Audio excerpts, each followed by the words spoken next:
अन्नादिवास बता दिया। अन्नादिवास मैंने जो है कहा गया है कि देखो, अन्न गतो कलो प्राणो कहा गया है। कलयुग में जो है प्राण अन्न के अंदर रहता है, इसलिए बिना अन्न के जीवन जो है वो चल नहीं सकता। तो उस अन्न में भगवान विष्णु का वास है। तो उस मूर्ति में जो है जब उसकी प्रतिष्ठा की जाती है, भगवान विष्णु के द्वारा उसको प्रतिष्ठित किया जाता है, उसमें शक्ति लाई जाती है, इसलिए अन्नादिवास उसमें किया जाता है।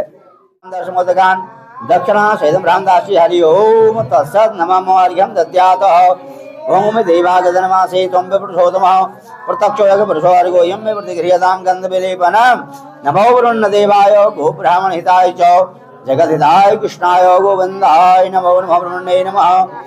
पूजा हूँ गणपति देवता गणपति पूजा हूँ लाडू सुंगले अनह मोदगा।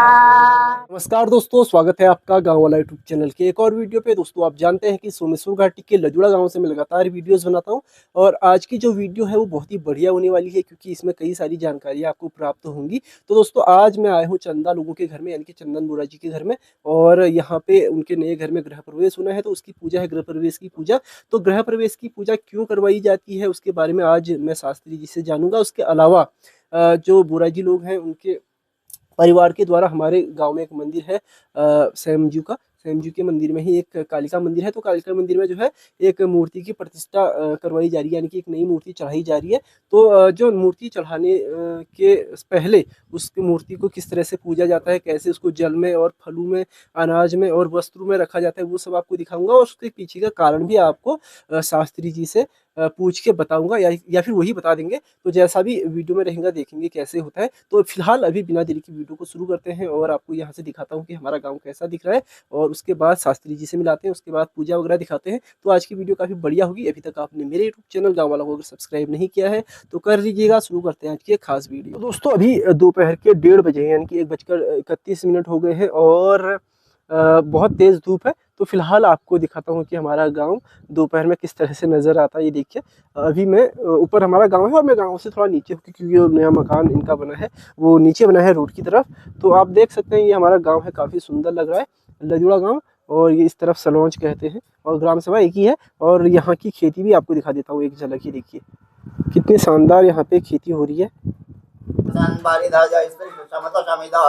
कृताः देवा यज्ञतन्तन्मानाम् अवदन् बुरुगं वसोम यज्ञेन यज्ञमयजन्त देवास्तानि धर्माणि प्रथमान्यासन्नो देहनाकं महिमानः स्वचन्द्र यत्र पूर्वे साध्याः सन्ति देवाः हरि ओम निराजनमन्तस्तेजो बहिस्तेजो एकीकृत्यामिदं प्रभम् आराधिकं विदं देवी ग्रहाण मम सिद्धे अग्निर्ज्योति अग्नि स्वाहा सूर्यो ज्योति सूर्य स्वाहा अग्निर्वर्ज ज्योति वर्ज स्वाहा चंद्रमा मनसो चक्षुः सूर्यो अजायतो श्रोत्रां वायुमुखाग्नेय महाकालिका देवी नमः अन्नादिवासं समर्पयामि नमस्करोमि शरणागत दीनार्थ परित्राण परायणे सर्वस्याति हरे देवी नारायणी नमोस्तुते सर्वस्य रूपे सर्वेशी सर्वशक्ति वन्दे भैवस्त्रायणो देवी दुर्गे देवी नमोस्तुते सर्वावादा प्रशमनम धन धान्यम सुतान्वितो मनुष्यो मत प्रसादेन भवत्येन संशयः भगवती देवी महाकालिका देवी नमः अन्नाधिवासं समर्पयामि नमस्करोमि नमः पार्वती पते हर हर महादेव। तो दोस्तों मेरे साथ शास्त्री जी है और मैं इनसे जानना चाहूँगा शास्त्री जी की जो हम गृह प्रवेश करते हैं, जब कोई घर बनाते हैं उसके बाद गृह प्रवेश होता है तो उसका क्या महत्व होता है वो आप बताइए कृपया। गृह प्रवेश में जो है पहले तो वास्तु की पूजा और नवग्रहों का पूजन, लक्ष्मी की प्राप्ति के लिए, ऐश्वर्य की प्राप्ति के लिए जो है महालक्ष्मी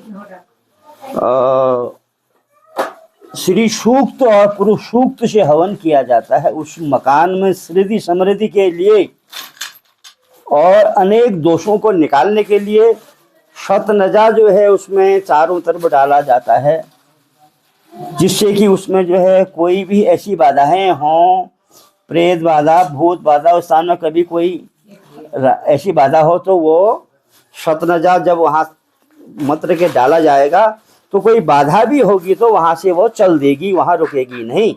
अच्छा। और उसके बाद जो है उस घर में श्री समृद्धि के लिए वास्तु पूजन हो गया, नवग्रह पूजन हो गया, और सरतोभद्र पूजन हो गया, क्षेत्रपाल पूजन हो गया। तो ये पूजन जो है नवग्रह में किया जाता है। तो शास्त्री जी बहुत बढ़िया से आपने समझाया कि मूर्ति जो हम प्रतिष्ठा करते हैं तो उससे पहले उसको जल में क्यों रखा जाता है, अनाज में क्यों रखा जाता है, फलों में उसको क्यों रखा जाता है। जल जो है विष्णु का स्वरूप है, बिल्कुल। तो भगवान विष्णु का स्वरूप ही जल है। यदि जल न हो तो मनुष्य जीवन जो है आदमी का नहीं बच सकता है। तो इसलिए भगवान विष्णु रस रूप, जल रूप भगवान विष्णु को कहा गया है। तो इसलिए जल में वास कराने से कि भगवान नारायण ये जल जो है अमृत है, आपका स्वरूप है, इसलिए इस मूर्ति को जो है आपके स्वरूप में हम स्थित कर रहे हैं। आप इस मूर्ति की में प्रत्यक्ष रूप से जो है प्राण संचित करिए और अपनी कृपा इस मूर्ति में हमेशा बनाए रखिए, जिससे कि ये मूर्ति जो है जीवन पर्यंत लोग इसकी पूजा करके उनको सुख ऐश्वर्य प्राप्त हो, अनेक प्रकार के उनके आदि दैविक, आदि भौतिक, आध्यात्मिक तो तीनों प्रकार के ताप हो और दूर हो, उनको सुख शांति प्राप्त हो, उनके कुल में वृद्धि हो। इसलिए जो है जलाधिवास का विशेष महत्व होता है। और जो उसके पश्चात फल अन्नादिवास बता दिया। अन्नादिवास मैंने जो है कहा गया है कि देखो अन्न गतो कलो प्राणो कहा गया है। कलयुग में जो है प्राण अन्न के अंदर रहता है, इसलिए बिना अन्न के जीवन जो है वो चल नहीं सकता। तो भगवान अन्नम ब्रह्मा रसो विष्णु भुक्ता देवो महेश्वरो, तो ऐसा ये श्लोक है। तो उस अन्न में भगवान विष्णु का वास है। तो उस मूर्ति में जो है जब उसकी प्रतिष्ठा की जाती है, भगवान विष्णु के द्वारा उसको प्रतिष्ठित किया जाता है, उसमें शक्ति लाई जाती है, इसलिए अन्नादिवास उसमें किया जाता है। उसके बाद वस्त्रादिवास मैंने आपको बता दिया कि उससे हमारे जीवन में जो है सुख ऐश्वर्य और हमेशा समृद्धि बने रहे। उसी प्रकार फलादिवास, उन रसों से हमारा जीवन पूर्ण हो, हमें हमेशा जो है शुभ की प्राप्ति हो, ऐश्वर्य की प्राप्ति हो। तो फलादिवास, शयनादिवास आपको बता दिया कि शयनादिवास में यह शैया जो है मेरे जन्म जन्मांत तक मेरे पूर्वजों को और मुझे प्राप्त हो, इस प्रकार जो है ये वासों का महत्व है। तब मूर्ति में जो है, मूर्ति तो एक पत्थर है, उसमें जो है कहा गया है सर्वे देवा मंत्राधीनाम ते मंत्रा ब्राह्मणाधीनाम। तो सब मंत्र देव ब्राह्मण के अधीन हैं। किस ब्राह्मण के? जो ब्राह्मण नित्य उन मंत्रों का जो है उच्चारण करता है, वेद का पाठ करता है, तो रोजना उसका उच्चारण पाठ करने से वो मंत्र सिद्ध हो जाते हैं। तो इसलिए ब्राह्मण देवता लोग जो है उन मंत्रों का आवाहन करते हैं, तो देवता वहां पर उपस्थित होते हैं, उपस्थित होकर के उस भाग को ग्रहण करते हैं। ते मंत्रा ब्राह्मणाधीना, वो मंत्र ब्राह्मण के अधीन है और देवता मंत्र के अधीन है। तो इसलिए उस पाषाण रूपी जो पत्थर है, मूर्ति है, उसको उसमें प्राण सिंचित मंत्रों द्वारा करके, तब वो चाहे महाकाली की हो या राम की हो, शिव की हो और विष्णु की हो, गणेश जी की हो, कार्तिकेय जी की हो, इस प्रकार जो है इसका महत्व है। बिल्कुल। तो पंडित जी, जो आप शास्त्री जी जो आप ये बना रहे हैं इस परात में, ये जो आपने आकृति जो बनाई है स्वास्तिक है, इसके बारे में ये जो है ग्रह वेदी है। अच्छा, ग्रह वेदी। तो इसमें जो है नौ ग्रहों का जैसा स्वरूप है, ऐसे ही जो है उनके स्वरूप के अनुसार 9 ग्रहों के अलग अलग रंग हैं। तो ये इसको बना करके इसमें जो है अग्नि देवता का अग्नि जीवा कहा गया है। सप्त जीवा अग्नि की होती है। तो इसमें सुख, ऐश्वर्य, शांति, समृद्धि के लिए जो है 9 ग्रहों का यंत्र बना करके, वेदी बना करके उसमें 9 ग्रहों के लिए जो भी वनस्पति लगती है, जैसे खैर की लकड़ी है, आम की लकड़ी है, पीपल की लकड़ी है और दूर्वा है, 9 ग्रहों के संविदा हैं, उनसे जो है हवन करने से 9 ग्रह प्रसन्न हो करके उसको मनोवांछित फल जो है देते हैं। बहुत बढ़िया। इसलिए ये वेदी जो है उसी अनुसार बनती है, विधान के अनुसार जो 9 ग्रहों का विधान है। तो इसलिए जो है ये वेदी सुंदर बना करके 9 ग्रहों का पूजन किया जाता है। अच्छा, जो और शास्त्री जी जो हम ये वेदी बनाते हैं जिसमें हम फिर जो मिट्टी से भी बनेगी, ये 9 ग्रहों की वेदी है। वो अलग इसमें 9 ग्रह देवता का वास होता है और उन 9 ग्रहों को अपने घर में हमेशा पूजन किया जाता है। उस वेदी का पूजन किया जाता है। उसमें मूर्ति रख के आदमी जो है हमेशा उस वेदी की पूजा करता है। अपने घर में जो है वो हमेशा जो है इसकी पूजा करे और शाम सुबह जो है एक बत्ती जलावे, भगवान का पूजन करे। जैसे हमको खाने की आवश्यकता 3 टाइम पड़ती है, उसी प्रकार जीवन में पूजन भी अवश्य में करना चाहिए। क्योंकि बिना बलि वैश्वदेव के जो है भोजन करोगे तो भोजन जो है उत्कृष्ट भोजन कहा गया है। बलि वैश्वदेव भगवान का अंश है। भगवान का प्रसाद समझ करके भोजन बनाना चाहिए और प्रसाद समझ के उसको ग्रहण करना चाहिए। जो अपने लिए भोजन बनाता है, भगवान का भोग नहीं लगाता है, तो उसको जो है उस अन्न का भगवान उससे संतुष्ट नहीं होते हैं। जो भगवान के लिए भोजन बनाता है, सुंदर उनको भोग लागे जो भोजन करता है, प्रसाद रूप जो है उनका होता है, वो अमृत हो जाता है। ठीक ठीक ठीक।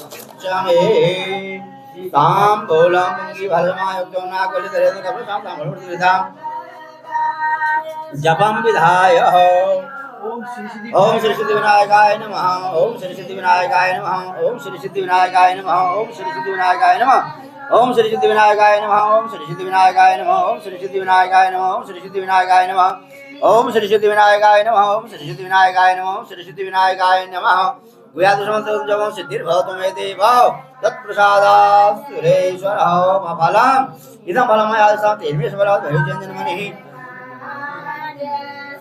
भूषणादिर्विषये फलं समर्पयामि नमः। 10 मोदकदान संकल्पः कुशतिलियवनादाय संकल्पकुर्याद। हरि ओम विष्णु विष्णु विष्णु हरि ओम तत्सत् ब्राह्मणे देव राधे श्री श्वेतवाराह कल्पे वैश्वर मन्वन्तरे अष्टाविंशत्तमयुगे बौद्धावतारे कलौधर्म मध्ये काम विशेषतः शिव सिद्धार्थीनां संवत्सरे सूर्योत्तरायणे वसन्त ऋतौ मे मीनार्के चैत्र मासे शुक्लपक्षे पंचम्यां पुण्यवासतिथौ विशेषतः बुधवासर पेतायां भूलोके उत्तराखंडे अन्तर्गते यदुला ग्राम मध्ये जानकी नवीन ग्रह मंडल मध्ये भारतवाज गोत्रस्य कुंभराज शंकर सिंह परमहंस सपरिवारस्य कुटुंबदिवा विशेषतः यजमान ज्येष्ठ पुत्रस्य मेघराज वंदन सिंह परमहंस आकनिष्ठ पुत्रस्य धनराजो पुत्रस्य राजो नवस भराश्री देव्याः दीर्घमाय फल प्राप्त पूजहु गणपति देवता गणपति पूजहु पूजिदाता विघ्न हरता सिद्धि करता सिद्धि साधिकदायका सिद्धि साधिक देहो साधु पृथ्वी माता हरे पति पूजहु गणपति देवता। तो जी ऊपर चल रही है पूजा वगैरह और यहाँ पे नीचे खाना बन रहा है और टेंट लग रहा है। और नरेश दा को देखो, ये बढ़िया से कैमरामैन बने हुए हैं नरेश दा। और चाय पानी चल रहा है। तो मुद्दा आए हुए घर, तो फिलहाल आटा लगाते हैं और ये सब्जी तैयार है। ये देखिए सब्जी तैयार है।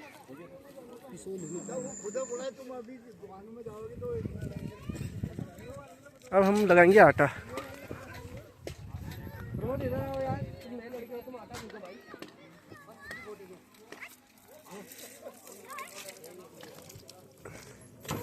ये देखिए चाचा जी भी आ गए।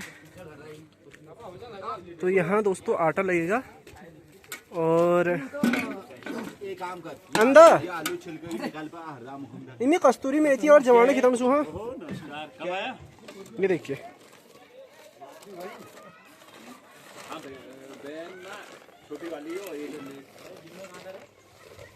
तो अब आटा लगाया जाएगा। तो जी फिलहाल पूड़ियाँ बन रही हैं।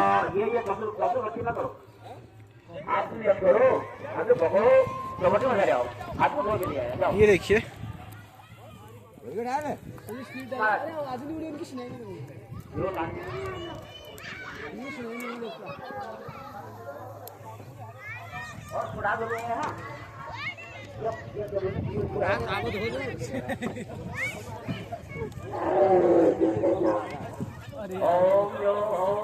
तो दोस्तों अभी रात के 9:30 बज रहे हैं और भोजन वोजन हो गया सबका और यहाँ पे भजन चल रहे हैं। आपको हल्के हल्के भजन दिखाता हूँ।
फिलहाल बज गए हैं रात के 10 और हम आ गए हैं वापस अपने घर।